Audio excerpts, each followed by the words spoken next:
You know, I was really interested by the social commentary. You know, I was interested in doing a movie that was not just, you know, I guess exploiting all of the things that we as an audience think is so sexy and, you know, exciting at the beginning of the film. You know, I think too many movies over-glamorize just everything.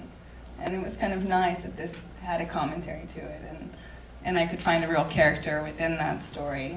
Well, I mean, she's a real character underneath it all. Jenn is you know, a little girl, and she's looking for, I guess, the realness that maybe her life is vacant of, by any means, you know, I guess by the quickest means possible, and that's through her sexuality. And I think, you know, she gets a lot of attention, and she mistakes it maybe for other things, love or intimacy, all those things that her real life misses out on. Right.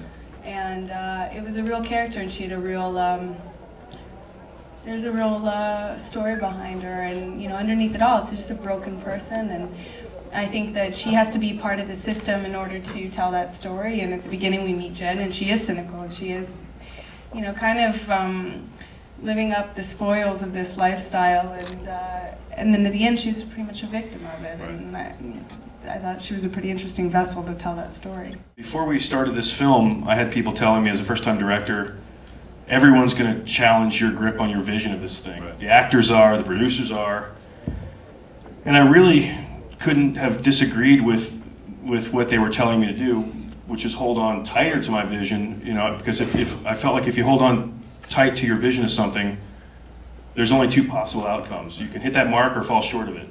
Or if you surround yourself with great people, which I felt like I had amazing actors who brought so much to the table. I had great partners in this film who brought so much to the table, and I relaxed my grip on it enough that I could sit back and allow for this thing to evolve, for happy accidents, to discover these characters and to discover the story with everybody, and sit back and just kind of let it become what it was going to become with more subtle manipulation. And that's the only way that I really was able to get something that went, I feel like, beyond that vision. I think the greatest thing that Derek did was, you know, let us bring ourselves into it and give it truly everything that we imagined for the characters upon reading it. A lot of times you get to a set and you work with the director, and they tell you, no, it's you know, A, B, and C, and Derek kind of sat back and watched in the rehearsal process and the reading process, and kind of let us, you know, live it out, play it out, and experiment with it to a certain extent under the guidance that was originally set. And I guess that freedom allowed us to really play in different directions and experiment and really do things with it that we otherwise wouldn't have had the liberty to. It was really, he's an exceptional director for an actor to work with. What was the most obscene thing you discovered while you're looking at stealth marketing? Because that's the antithesis of what you do in the commercial work. Well, there was an article in the LA Times a few years ago about this builder that had these massive McMansions right outside of LA.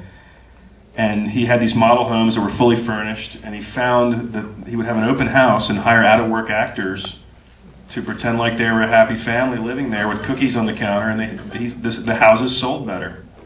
Wow. Every product placement decision was based on a creative criteria more than a financial one.